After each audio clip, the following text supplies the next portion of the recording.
Selamat datang di channel Simar Imam. Sembari mendengarkan tinggalkan like dan komentarnya bosku. Jangan lupa pasang headset kalian. Siapkan kopi dan camilan. Lupakan pahitnya kehidupan. Mari kita dengarkan sambil rebahan. Bab 531. Yoshizawa Huwu yang terikat sedang menggeliat dan meronta di tanah. Dia bahkan berteriak pada Chen Feng, dia adalah pendeta air dari Sekte Shen. Cepat pergi dan pergi bersama Yong Ye dari kuil Shen Gong untuk menyelamatkan Master Sekte. Master Sekte ada di Hua Shen Si di bagian terdalam dari lembah bunga. Kepolosan dan keselamatannya sendiri tidak relevan.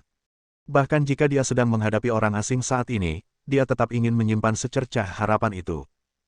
Secercah harapan itu adalah harapan untuk menyelamatkan pemimpin sekte. Pemimpin sekte adalah keyakinan tertingginya, lebih penting daripada hidupnya.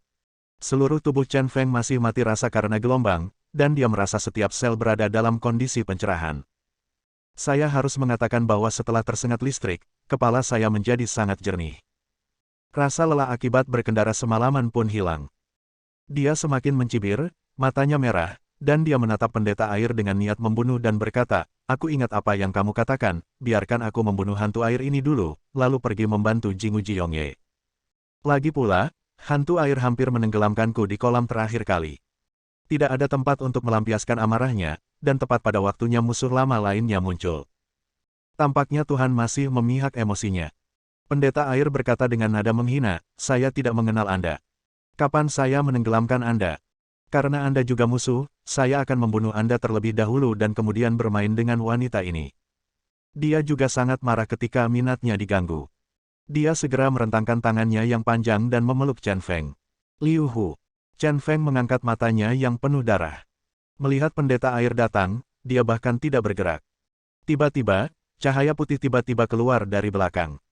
Terdengar suara, retak, dan bila putih itu terbang keluar dan langsung menembus lengan kiri pendeta air. Darah tumpah ke udara seperti hujan yang turun.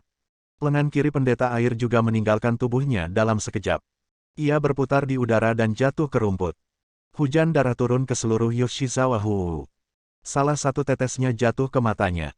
Dia ketakutan dan tidak dapat memahaminya. Bagaimana senjata bisa terbang dari belakang seseorang yang tidak bergerak dan bergerak membentuk busur? Sungguh sulit dipercaya. Pendeta air, yang di matanya tidak dapat diatasi, terpotong seketika hanya dengan satu pukulan. "Ah!" Pendeta air itu berteriak, merasa sangat kesakitan. Darah yang mengalir dari lengan kirinya tidak bisa dihentikan sama sekali. Dia sangat terkejut, meskipun dia lebih baik dalam pertarungan air, dia masih merupakan pembangkit tenaga listrik junior yang solid.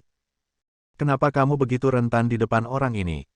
Ngomong-ngomong, itu pasti karena serangan diam-diam lawan sehingga dia lengah dan dikalahkan. Betapa keji dan tercela. Chen Feng menggerakkan anggota badan dan lehernya. Sendinya berderak dan terasa jauh lebih nyaman. Segera, tatapan mematikannya tertuju pada pendeta air itu lagi. "Kamu pikir kamu tidak terkalahkan setelah mencapai kekuatan orang yang kuat? Terus terang, kemampuan reaksimu barusan tidak sebaik beberapa orang di alam master. Sepertinya kamu hanyalah sia-sia tanpa air. Alasan kenapa kamu bisa menyerang barusan." Lalu dia memotong lengan pendeta air. Selain menggunakan seluruh kekuatan tersembunyinya untuk mengendalikan pedang putih tanpa syarat, ada juga kecerobohan orang ini. Datang kepadanya dalam pelukan beruang dengan tangan kosong, bukankah ini mencari kematian? Terlebih lagi, dia benci pria yang memeluknya. Kita akan bertemu lagi nanti, Shenzong tidak akan melepaskanmu. Jika kamu tidak bisa menang, larilah." Ini adalah motto hidup pendeta air. Dia bukan tandingan pihak lain sejak awal, tapi sekarang dia kehilangan lengannya dan dipukuli. Lari saja.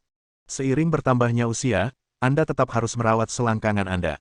Aku juga kurang beruntung hari ini, bahkan tembakan liar pun bisa menghancurkan lenganku. Kata, seks, ada pisau di kepalanya. Mau lari. Pada saat ini, bagaimana Chen Feng bisa membiarkan pihak lain melarikan diri? Dia mencibir, dan kemudian seperti seekor citah, seluruh tubuhnya melompat keluar. Dia telah menyusul pendeta air dalam beberapa langkah, dan segera tangan kanannya berubah menjadi cakar dan menyerang ke depan, meraih bahu kanan pendeta air. "Kembalilah." Dia menggunakan 3 jarinya untuk meremukkan tulang belikat pendeta air itu. Pada saat yang sama, dia menarik kembali pendeta air itu dengan kekuatan besar dan melemparkannya ke tumpukan jerami. "Apakah kamu sedang bermimpi? Ingin lari?" Bisakah kamu lari? Kali ini, Chen Feng merasa jauh lebih santai. Jika nanti dia menghajar wanita yang bisa mengalirkan listrik sampai mati, amarahnya akan hilang untuk hari ini. Pendeta air tampak garang, menahan rasa sakit, dan berdoa kepada Chen Feng, "Adik, saya adalah pendeta Shenzong. Kamu tidak dapat membunuh saya. Jika kamu membunuhku, seluruh Shenzong tidak akan membiarkanmu pergi." "Shenzong, kamu tahu siapa aku?" Chen Feng berlutut dengan ekspresi jijik di wajahnya. Pendeta air itu tampak bingung dan menggelengkan kepalanya meski kesakitan. Chen Feng menatap pendeta Sui dan berkata, "Saya membunuh pendeta hantu dan pendeta Yin yang dari sekte Shen Anda. Ngomong-ngomong, saya juga membunuh pelindung Dharma Anda yang bernama Yohji Yamamoto. Apakah Anda Chen Feng?" Hati pendeta air tiba-tiba mencapai titik terendah. Chen Feng adalah musuh besar seluruh Shenzong. Banyak penguasa Shenzong telah mati di tangan orang ini. Tanpa diduga, hari ini hanya karena saya ingin bermain liar, saya bertemu Chen Feng. Ini sungguh sial. Ya, tebakanmu benar. Chen Feng mencibir, "Hari itu, aku hampir jatuh ke tanganmu. Hari ini adalah balas dendamku." "Tidak, benar." Pendeta air yang ketakutan itu tergagap sedikit. Dan berkata dalam kebingungan, "Ini pertama kalinya aku bertemu denganmu. Kita belum saling mengenal sebelumnya. Selain itu, dengan keahlianmu, aku tidak bisa melakukan apapun padamu. Mari kita tidak membicarakan hal ini untuk saat ini. Izinkan aku bertanya padamu beberapa pertanyaan. Jika kamu tidak menjawab pertanyaan itu dengan benar, aku akan membunuhmu."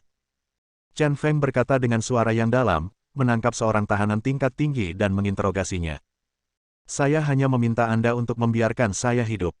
Pendeta air adalah orang yang rakus hidup dan takut mati, dan dia sangat kooperatif saat ini. Pria tanpa tulang, Chen Feng mengutuk diam-diam, dan kemudian mulai bertanya, "Apakah organisasi misterius yang bergabung denganmu untuk menyerang Hua Zong kali ini disebut Dark Abyss? Selain Luz, siapa lagi di sana?" Pendeta air menjawab dengan jujur, "Saya tidak tahu nama spesifik organisasinya. Mereka adalah dua orang. Mereka sangat kuat. Mereka berdua adalah orang kuat. Yang satu memang bernama Luz dan yang lainnya bernama Edibar." "Edibar," gumam Chen Feng, "orang ini sebenarnya lari dari kerajaan naga ke negara Wei. Ini di luar dugaannya. Dengan orang ini di sini, Hua Zong benar-benar hancur kali ini." Metode pengendalian senjata secara magnetis terlalu menakutkan. Apalagi mengendalikan sekotak jarum besi sangat sulit dideteksi. Jarum besi yang masuk ke dalam tubuh manusia juga dapat dimanipulasi dalam jarak tertentu, dan orang awam tidak dapat menolak trik tersebut. Terlebih lagi, ada seorang wanita yang sudah keluar dari rumah sakit yang membantunya. Gabungan keduanya sungguh tak terkalahkan. "Mengapa kamu menyerang Hua Zong?" Chen Feng bertanya lagi. Pendeta air berkata, "Saya juga tidak yakin tentang ini. Itu adalah perintah yang diberikan oleh pemimpin sekte sendiri dan dilakukan secara diam-diam oleh Kazuki Yamamoto. Dikatakan bahwa organisasi di belakang Luz dan Edibar lah yang ingin menangkap Gong Yu Qianlei masih hidup. Itu sebabnya kami menghabiskan banyak waktu menyerang lembah Huasen karena kami khawatir Gong Yu Qianlei dapat dengan mudah melarikan diri. Kami menyerang secara besar-besaran. Sebagai pemimpin sekte, dia pasti tidak akan mengabaikannya. Dan kami akan memperhatikan setiap orang di Huasen. Investigasi yang cermat pasti akan membuatnya mustahil untuk melarikan diri dengan menyamar." Bab 532. Izinkan saya bertanya lagi, siapa yang meminta Anda untuk membunuh orang bisu di Hotel Cuilan hari itu? Chen Feng bertanya lagi. Meskipun dia sangat yakin bahwa masalah ini adalah perintah kepala kuil Jinguji, dia tetap harus mendengarkan. Yang bersangkutan membenarkan. Seringkali, detail menentukan keberhasilan atau kegagalan. Pendeta air yang kesakitan itu tampak terkejut, dia benar-benar tidak menyangka Chen Feng akan menanyakan hal ini. Sepertinya tidak ada yang tahu tentang ini kecuali dia. Tetapi pada saat ini, nyawanya dipertaruhkan, dan dia tidak berani berpikir terlalu banyak, jadi dia menjawab dengan jujur, "Master Sektelah yang meminta saya untuk membantu Tuan Muda kedua membunuh si bisu." Si bisu punya dua kartu penjaga di tangannya. Karena si bisu berasal dari Tiongkok, ketua sekte khawatir jimat penjaga itu akan jatuh ke tangan orang asing, dan karena putra sulung melindungi si bisu, dia diam-diam mengirim saya dan putra kedua bergabung untuk membunuh orang bisu itu. Pada saat ini, Chen Feng benar-benar yakin bahwa semua ini adalah perintah Jinguji Cangkong.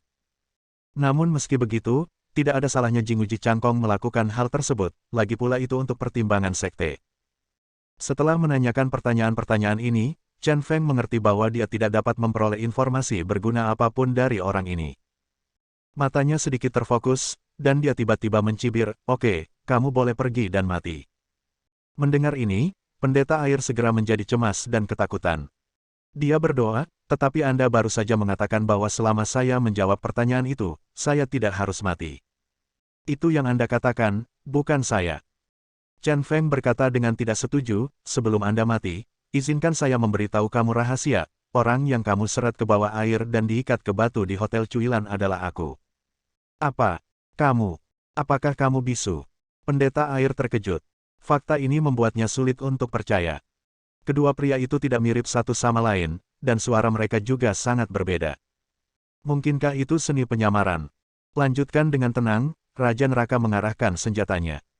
Melihat pendeta air sepertinya sudah mengetahuinya, Chen Feng tersenyum dingin dan langsung menembus jantung pendeta air dengan jari telunjuk kanannya. Pendeta air tidak menunjukkan perlawanan, matanya melotot, dan dia mati karena terkejut. Pendeta Shenzong lainnya tewas di tangan Chen Feng.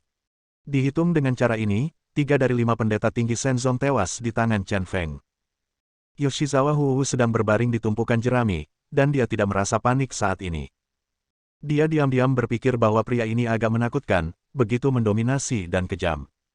Ini adalah pertama kalinya dia merasa takut pada seorang pria. Tapi meski begitu, tidak masalah apakah mereka menakutkan atau tidak, selama mereka membantu Master Sekte, mereka dianggap teman saat ini. Memikirkan hal ini, saya merasa jauh lebih baik. Setelah membunuh pendeta air, masalah menyedihkan karena Chen Feng diperlakukan seperti ikan telah banyak teratasi. Sekarang setelah dia menghilangkan kabut perahu yang terbalik di selokan, dia merasa jauh lebih nyaman. Melirik ke arah Yoshizawa Huwu yang diikat, dia tidak bisa menahan senyum, "Siapa yang mengikatmu?" "Harus kukatakan, mereka sangat terampil. Mereka mengikatmu seperti sebuah karya seni. Aku ingin menyelamatkanmu, tapi saya tidak mau. Memalukan sekali menghancurkan karya seni ini. Orang yang mengikat tali itu pastilah ahli dalam pelatihan."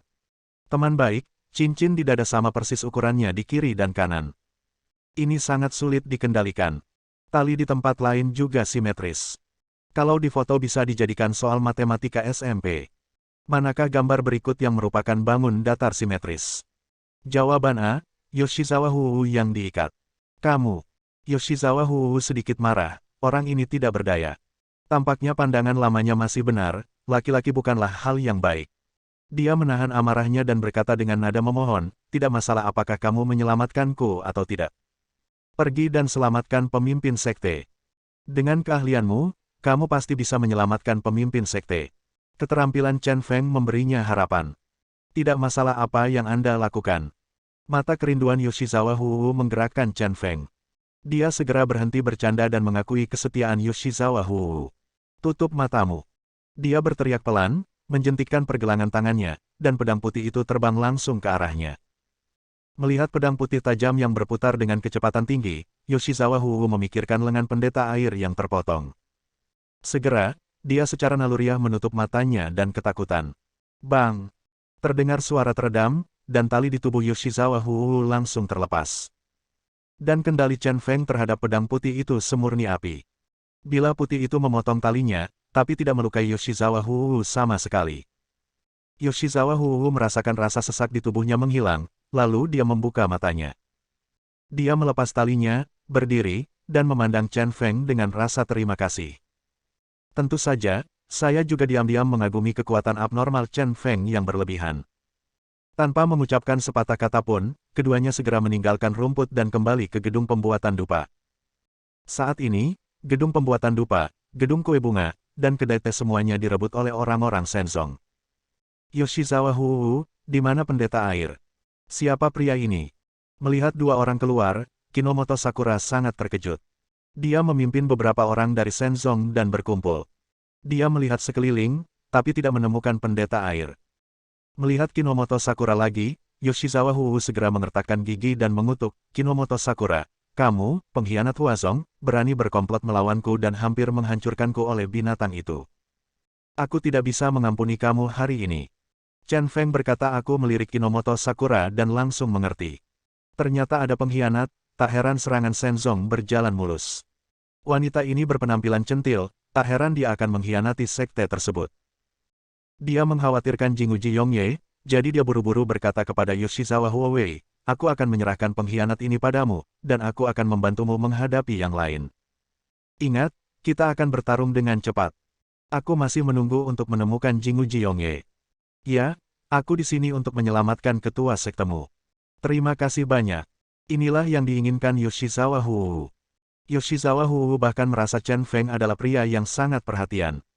Yang paling ingin dia lakukan saat ini adalah membunuh Sakura Kinomoto, si monster pengkhianat, dengan tangannya sendiri. Kalau begitu mari kita bandingkan hidup dan mati. Meskipun kekuatannya tidak sebaik Yoshizawa Huowu, Kinomoto Sakura merasa bahwa dia memiliki banyak pembantu. Sekarang Huazong juga dalam kehancuran. Dengan Yoshizawa Huowu dan seorang pria tak dikenal, dia ingin membalikkan situasi, itu tidak mungkin. Keduanya penuh dengan bubuk mesiu dan langsung bertarung bersama dengan niat membunuh yang kuat. Regangkan ototmu dulu. Chen Feng sangat muak dengan Shenzong dan tidak menunjukkan belas kasihan. Dengan beberapa gerakan sederhana, semua orang Shenzong yang bersama Kinomoto Sakura dipukuli hingga cacat. Kinomoto Sakura yang bertarung sengit dengan Yoshizawa Huowu tercengang saat melihat kekuatan bertarung Chen Feng yang menakutkan. Kemudian, dengan sedikit kecerobohan, dia dipukul oleh Yoshizawa Huowu dan mengambil kembali kipas panjangnya. Chen Feng baru saja selesai berurusan dengan beberapa orang Shenzong, dan orang-orang Shenzong yang awalnya berada di gedung pembuatan dupa bergegas keluar lagi. Begitu saja, perlahan segalanya menjadi menarik. Chen Feng sepertinya mengelilingi area tersebut untuk meminta bala bantuan. Setelah menyelesaikan satu kelompok, kelompok lain datang menyerang. Dengan cara ini, 3 atau 5 kelompok orang Shenzong dilenyapkan dalam sekejap tanpa usaha apapun. Penduduk Shenzong, yang pada awalnya masih agresif, tiba-tiba menyadari bahwa ini adalah musuh yang mengerikan. Semua orang segera bersembunyi di dalam gedung dan tidak berani keluar. 3 tebasan berturut-turut. Memanfaatkan kesempatan itu, Yoshizawa Huowu menyerang dengan satu gerakan, langsung membunuh Kinomoto Sakura. Bagaimanapun, kekuatan keduanya masih berbeda, dan hasil ini tidak bisa dihindari. Setelah membunuh Kinomoto Sakura, Yoshizawa Huowu memandangi lebih dari 20 orang yang tergeletak di tanah dengan sangat ngeri. Saya hampir mengagumi Chen Feng karena kehebatan bertarungnya yang menakutkan. Mata Chen Feng memandang jauh, melihat jauh ke dalam lembah bunga, dan dia benar-benar khawatir tentang Jingu Jiyongye. Dia berkata kepada Yoshizawa Huowu, Anda menangani hal-hal berikut. Saya akan masuk untuk mencari Jingu Jiyongye. Kalau begitu hati-hati. Yoshizawa Huowu, seorang gadis batu, naksir seorang pria untuk pertama kalinya. Melihat Chen Feng pergi, dia memegang kipas panjang dan memasuki gedung pembuatan dupa. Bab 533. Divisi Dewa Bunga sebenarnya adalah sebuah altar kuno. Sebuah gerbang kayu dengan lonceng angin emas tergantung di atasnya. Saat angin bertiup, ia berayun ke kiri dan ke kanan, menimbulkan bunyi ding yang nyaring. Itu adalah suara yang sangat menyembuhkan yang membuat orang merasa damai dan meninggalkan semua emosi yang bising. Di pos jaga ada platform tinggi.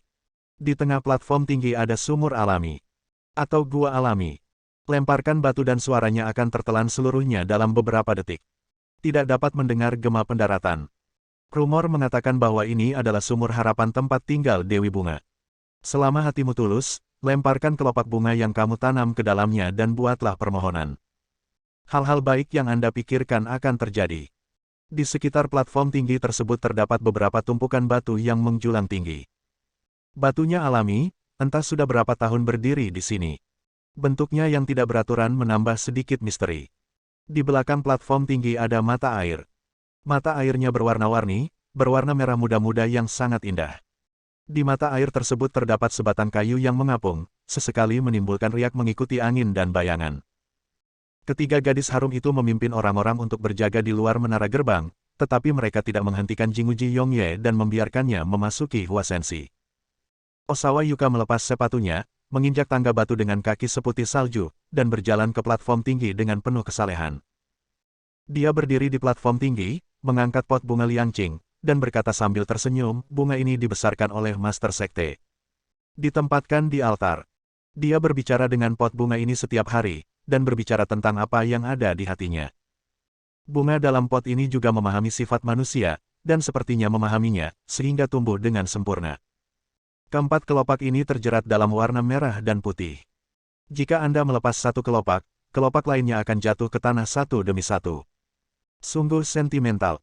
Saya mendengar dari ketua sekte bahwa dia akan menunggu sampai waktu yang tepat, melemparkan bunga itu ke sumur harapan, dan berdoa dengan khusyuk. Tuan Dewa Bunga, mungkin Anda bisa dengar suaranya. Orang itu, mungkin juga aku bisa mendengar suaranya. Aku juga mengangkat satu. Untuk beberapa alasan yang tidak diketahui, Jinguji Yongye juga mengatakan ini entah dari mana. Ini awalnya adalah hal yang paling sulit untuk dia katakan, tetapi sekarang dia mengatakannya secara naluriah.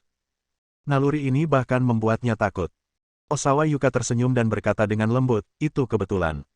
Saya ingin tahu apakah Tuan, seperti ketua sekte, akan mengobrol dengan Bunga dan membicarakan apa yang ada dalam pikirannya ketika tidak ada orang di sekitar. Sangat pandai berbohong dan mengatakan yang sebenarnya. Dia tidak tahu berapa malam yang dia habiskan bersama Bunga Cinta itu. Yaitu pendengar setia yang hanya mendengarkan dengan tenang. Kadang-kadang, saya mengangguk di bawah angin pegunungan.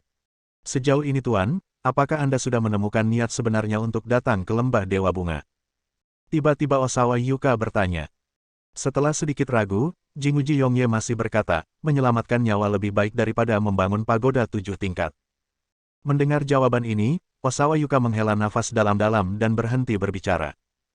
Ratapan itu entah kenapa membuat Jinguji Yongye panik, dan dia begitu panik hingga tidak bisa mengendalikannya. Dia ingin mengatakan sesuatu lagi, tapi tiba-tiba, suara perkelahian terdengar dari luar pos jaga. Ketika dia berbalik, dia melihat dua orang asing bergegas ke arahnya. Murid-murid Xiangnu dan Hua Zong itu sama sekali bukan tandingannya. Setelah beberapa putaran, mereka semua dikalahkan. Apa yang seharusnya datang sudah tiba.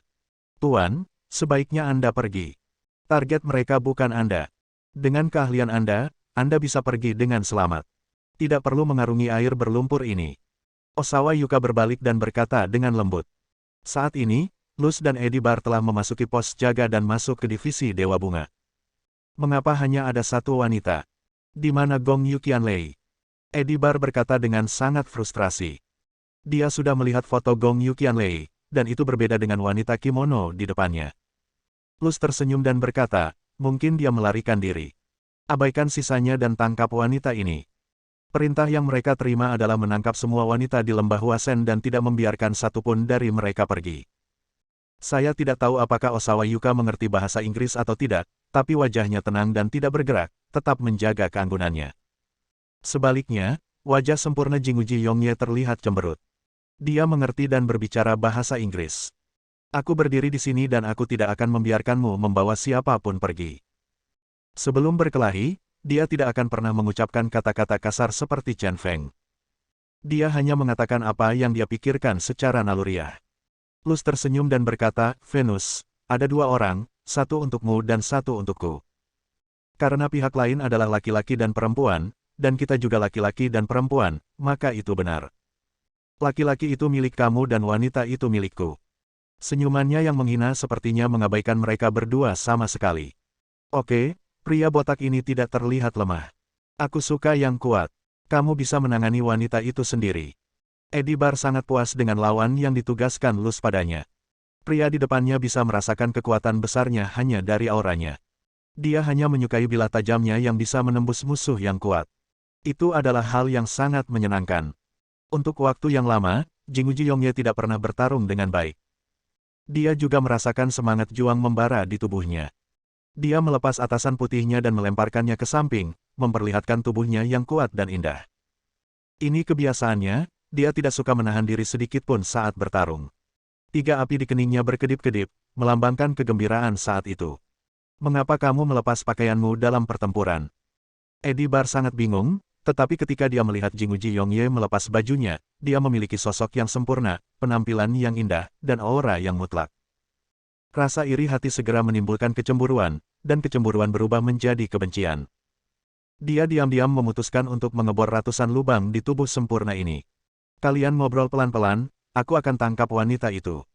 Tak sabar menunggu, Luz menginjak sepatu hak tinggi lebih dari 10 cm, namun berjalan secepat terbang, dan langsung berlari menuju Yuka Osawa. Saat hendak melewati Jinguji Yongye, dia tiba-tiba melihat kaki Jinguji Yongye berputar dan meraihnya dengan 3 jari di tangan kanannya. Saat dia hendak menangkapnya, sebuah pisau terbang menuju Jinguji Yongye dengan kecepatan yang sangat cepat. Jinguji Yongye mengalihkan pandangannya sedikit dan memutar tubuhnya sedikit ke satu sisi. 3 jari yang terulur ditarik kembali. Pisau terbang itu terbang melewati ujung jarinya, tetapi pada saat ini, pisau terbang itu berbelok dan menebas ke arah jari Jinguji Yongye. Hah? Jinguji Yongye sedikit terkejut. Selama bertahun-tahun, dia belum pernah melihat pisau terbang yang melengkung seperti itu. Bahkan jika Chen Feng menggunakan pedangnya, tidak akan seperti ini. Eddie Bar mengangkat sudut mulutnya dan diam-diam berhasil. Penguasaannya terhadap pisau terbang tidak seperti melempar senjata tersembunyi, melainkan menggunakan medan magnet. Asalkan dalam jarak tertentu, apalagi memutar pisau terbang, menggambar salib pun tidak masalah. Karena lengah, tangan pria ini pasti tergores. Namun, Jinguji Yongye sangat tenang dan tidak terpengaruh, dan tangan kanannya berubah menjadi bentuk memegang bunga. Dia merentangkan jarinya dan menggenggam pisau terbang itu dengan anggun. Hah! Saat dia menangkapnya, Jinguji Yongye terkejut lagi. Kenapa saya masih merasakan kekuatan saat saya memegang pisau terbang di tangan saya? Bab 534. Tidak dapat memahaminya, Jinguji Yongye hanya menggunakan kekuatan rahasianya dan menghancurkan bilah pisau terbang itu menjadi beberapa bagian. Eddie Bar sangat terkejut karena jari-jari pria ini begitu kuat. Namun saat ini, sudut mulutnya sedikit terangkat, karena kelakuan Jinguji Yongye hanya sekedar memberinya bantuan. Dia melambaikan tangan kanannya untuk mengendalikan medan magnet. Fragmen pedang yang tersebar itu mendapatkan kembali vitalitasnya saat jatuh. Semua terbang menuju Jinguji Yongye.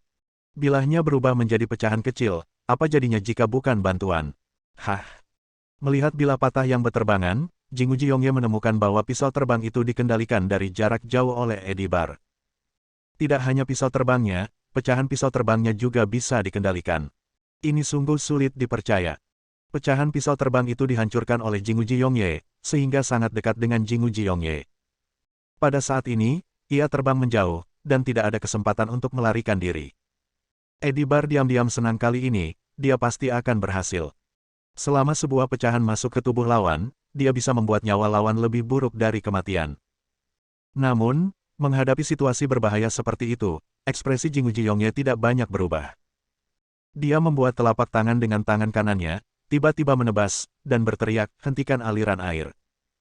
Pada saat itu, pelindung energi yang tajam muncul di telapak tangannya. Seluruh telapak tangannya seperti pisau tajam, dengan benturan, udara di depannya terbelah seperti air.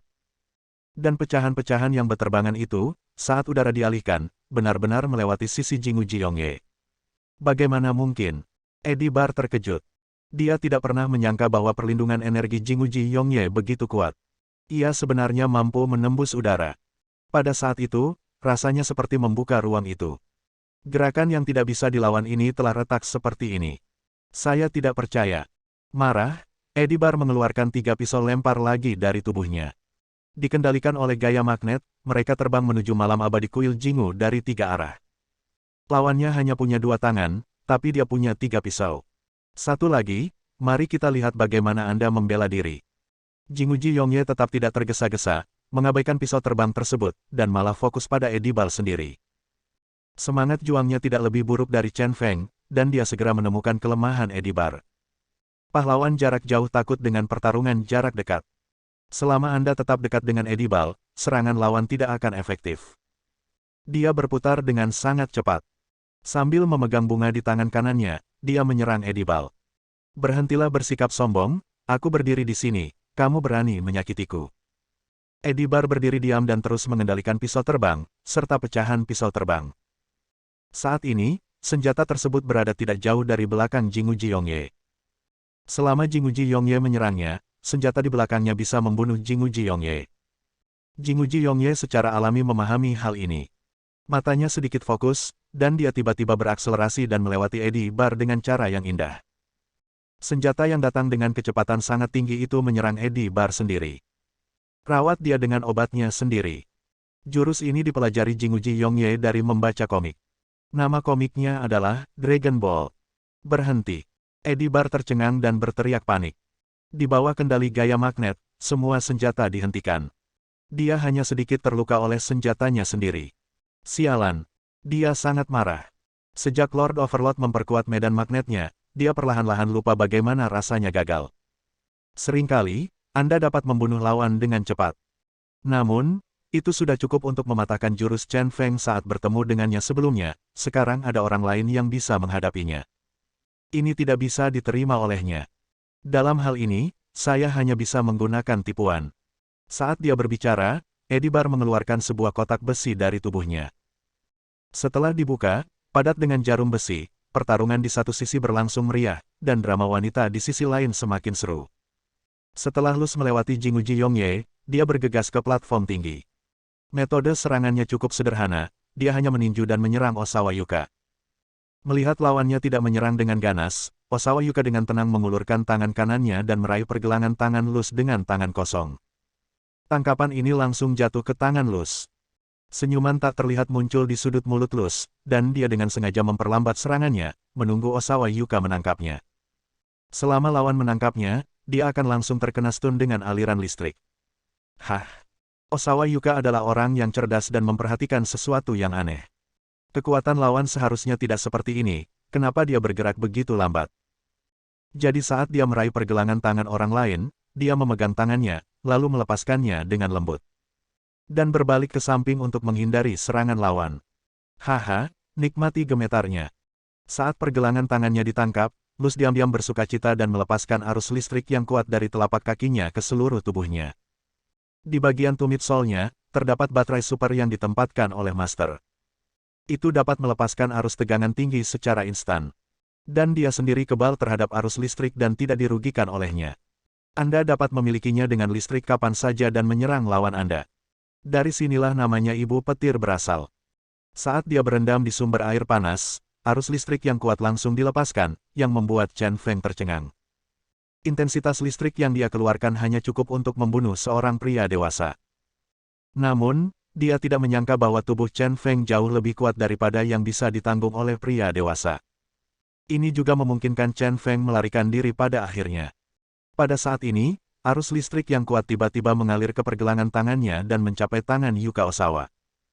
Saya pikir saya akan berhasil, tetapi saat arus listrik mengalir, Yuxiang Osawa benar-benar melepaskan tangannya. Hampir di waktu yang bersamaan. Kewaspadaan yang kuat memungkinkan Osawa Yuka mencegah krisis yang fatal. Meski begitu, Osawa Yuka masih merasakan aliran listrik. Hal ini membuatnya secara naluriah menarik tangannya. Bagaimana mungkin? Luz tidak percaya seseorang bisa mencegah sengatan listriknya. Seperti Edibar, sejak penguasa Dark Abyss memasang 2 elektroda di telapak kakinya, dia bisa mengendalikan kekuatan listrik, membuatnya tak terkalahkan dan tidak pernah terkalahkan. Seringkali, ia membunuh lawan secara instan. Hari ini, seorang wanita tak dikenal tiba-tiba menghalangi langkahnya tanpa menyadarinya. Ini sulit dia terima. Pergilah ke neraka. Kemarahannya begitu kuat sehingga dia mendapatkan kembali kekuatannya. Tinju yang awalnya lambat tiba-tiba melesat ke depan. Anda tahu, meskipun dia tidak menggunakan listrik, dia tetaplah orang yang sangat kuat. Pukulan ini mengenai dada Osawa Yuka sebelum dia bisa berbalik sepenuhnya. Dan pada saat terjadi kontak, dia melepaskan listriknya lagi. Itu adalah pertemuan yang solid, dan kali ini pasti sukses. Selama menyentuh tubuh pihak lain, arus pasti akan mengalir. Dan kali ini, dia meningkatkan arusnya, cukup untuk menyetrum seekor sapi. Namun, sesuatu yang tidak terduga terjadi pada Luz. Osawa Yuka yang terkena tinju tidak langsung terpana dengan serangan saat ini. Dia hanya melakukan pukulan biasa, lalu mengetukkan kakinya dengan ringan, melompati sumur harapan, dan mendarat di sisi lain dari platform tinggi. Bagaimana mungkin? Bagaimana kamu menghindarinya?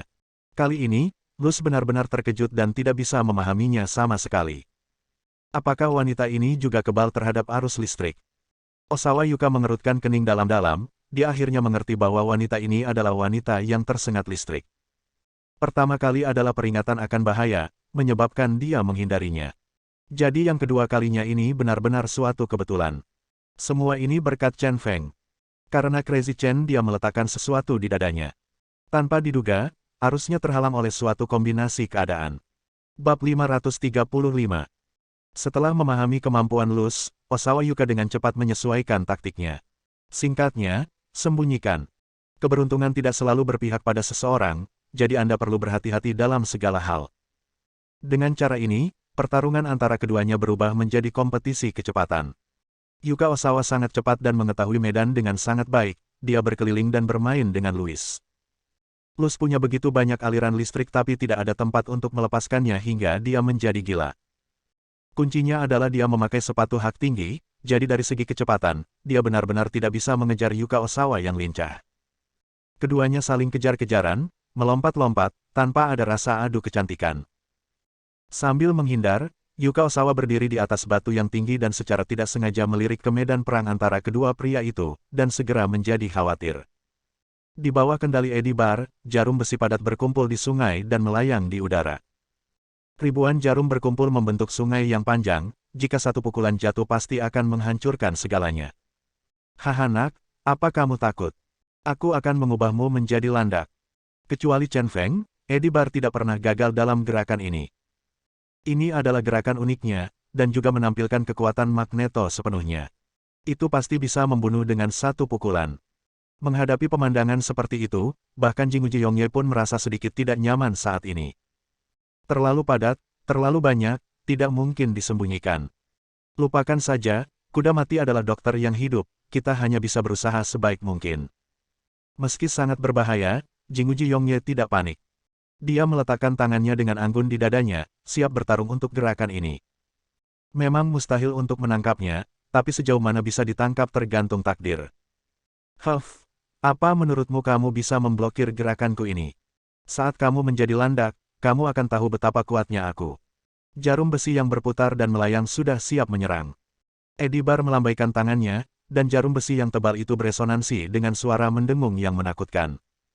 Sungai jarum yang lebat memusnahkan kuil Jingu selama-lamanya. Taichi memutus aliran air. Di saat yang sama, Jinguji Yongye juga melancarkan jurusnya. Dia bergoyang, mengusap telapak tangan kirinya ke dalam dan tangan kanannya keluar, mengubah udara di depannya menjadi pusaran. Pusaran tersebut memiliki daya tarik dan kekuatan menelan yang kuat, menelan jarum-jarum halus yang padat. Jarum tipis itu perlahan berkumpul dan berubah menjadi bola besi besar. Namun, jarum besinya terlalu banyak, dan beberapa di antaranya tidak jatuh ke pusaran air Jinguji Yongye, melainkan melewati penghalang dari tepi pusaran air. Kemudian dengan suara, puff, ia menembus tubuh Jinguji Yongye. 1, 2, dan 3. 10 jarum besi dimasukkan ke dalamnya.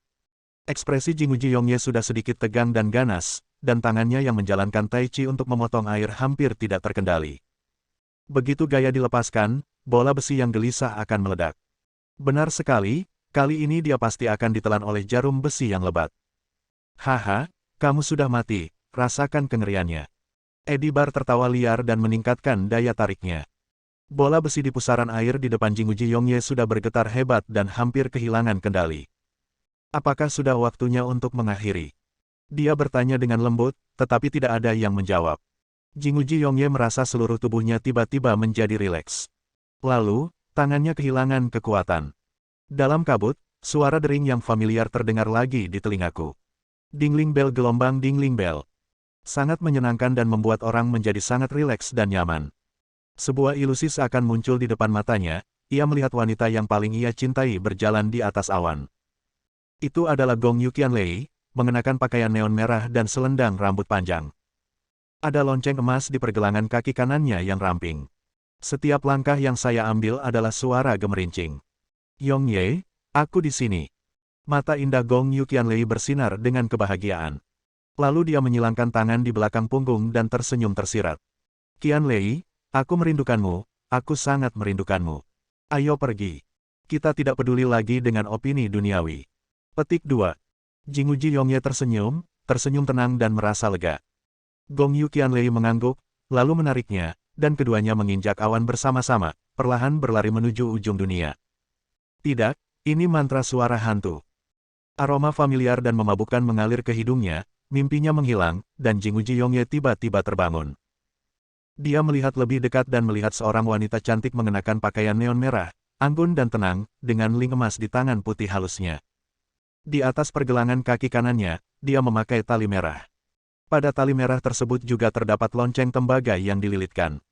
Dia memiliki wajah yang lembut, sosok yang mengalir, dan temperamen yang luar biasa. Bagaikan dewi yang turun dari langit, melayang di atas batu besar. Di sudut mata kanannya terdapat pola lonjong berwarna putih seperti air mata. Hal ini membuat matanya tampak selalu menunjukkan sedikit kesedihan. Orang ini tidak lain adalah Gong Yu Qianlei. Pada saat ini, pergelangan tangan dan pergelangan kakinya bergetar pada saat yang bersamaan, dan terdengar suara aneh dan berantakan. Suara aneh ini disebut kutukan suara hantu, yang dapat menyebabkan orang berhalusinasi untuk sementara. Pada saat kritis, dia mengaktifkan mantra suara hantu, menyebabkan Eddie Bar mengalami halusinasi. Jarum besi yang kehilangan kendali tidak menyerang Jinguji Yongye.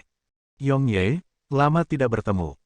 Gong Yu Qianlei tampak seperti gadis kecil yang lucu, memiringkan kepalanya dan tersenyum lembut. Pada saat itu, Jinguji Yongye tidak bisa lagi menahan kegembiraan di hatinya, matanya bersinar, dan dia berbisik pelan, Qianlei, Qianlei. Dia akhirnya mengerti bahwa Ozawa Yuka yang barusan adalah Feng Yu Qianlei. Mari kita berpura-pura.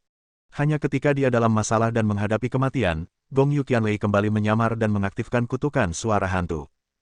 Dia sangat marah, mengapa dia tidak mengetahui semua ini sebelumnya. Bas. Disertai dengan suara akhir yang melelahkan, dan Gong Yu Qianlei menghentikan kutukan suara hantu.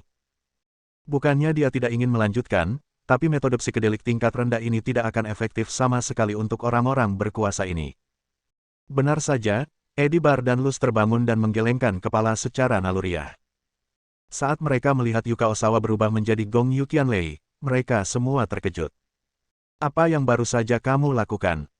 Meskipun dia kagum dengan temperamen dan penampilan Gong Yu Qianlei, Eddie Bar tetap bertanya dengan keras. Jelas bahwa dia baru saja melancarkan serangan fatal terhadap Jinguji Yongye, tapi mengapa serangan itu ditangguhkan secara misterius? Suara aneh itu sungguh menakutkan. Baunya enak sekali. Penyamarannya bahkan bisa menutupi wanginya. Kamu layak menjadi penguasa sekte bunga. Halo, Gong Yu Qianlei. Kamu akhirnya menunjukkan wujud aslimu. Ikutlah dengan kami. Gong Yu Qianlei muncul tubuh aslinya, Luz akhirnya merasa lega, dan tugas yang diberikan oleh master-master dapat diselesaikan. Sebagai seorang wanita, bahkan ia harus mengakui bahwa wanita ini seperti peri di bumi. Penampilannya, temperamennya, sosoknya, dan bahkan setiap kerutan, senyuman, dan gerakannya semuanya membuat orang merasa begitu menyentuh dan sempurna. Tidak. Jinguji Yongye berteriak dan mengulurkan tangan kanannya. Melihat Gong Yu Qianlei lagi membuatnya penuh emosi dan tidak tahan untuk pergi. Diam. Bagaimana Jinguji Yongye bisa diganggu saat ini? Eddie Bar melambaikan tangannya, dan jarum besi di lengan Jinguji Yongye tiba-tiba muncul. Hiss. Jinguji Yongye menarik napas dan mengertakkan gigi kesakitan. Baru kemudian saya menyadari bahwa masih ada beberapa jarum besi di tubuh saya. Eddie Bar mendengus dingin, jangan bergerak. Tidak kurang dari 10 jarum besi di tubuhmu sekarang. Jika aku mengendalikannya untuk berkeliaran di tubuhmu, aku jamin hidupmu akan lebih buruk daripada kematian. Gong Yu Qianlei, pikirkanlah dan ikutlah bersama kami, jika tidak, aku akan segera membunuh orang ini. Bersambung. Nantikan bab selanjutnya bosku.